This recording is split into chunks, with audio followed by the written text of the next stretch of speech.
Hello, I'm Nick Pullen, and today we're going to be taking a closer look at a Vickers Pedersen semi-auto military rifle chambered in .276 Pedersen.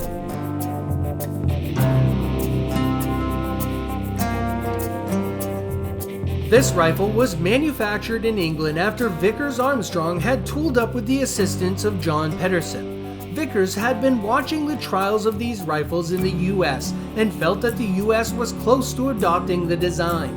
Vickers wanted to be in a position to promote and sell the rifles in Britain and other countries. The design is considered a hesitation blowback and does not rely on gas or recoil to function. It does, however, utilize a lubricated cartridge, which was not looked upon with great favor by ordnance officers as they felt the wax could attract dirt and cause malfunctions. Loading is accomplished by a 10-round end block similar to the Garand design.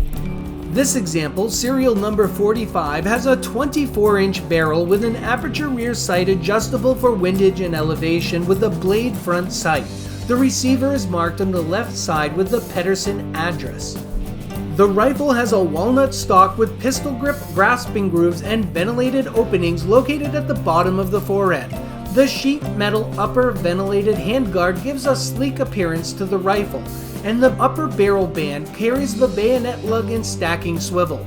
The stamped butt plate bears impressed checkering. The rifle is accompanied by a sealed box of red band marked .276 ball cartridges from the Frankfurt Arsenal and dated 1929.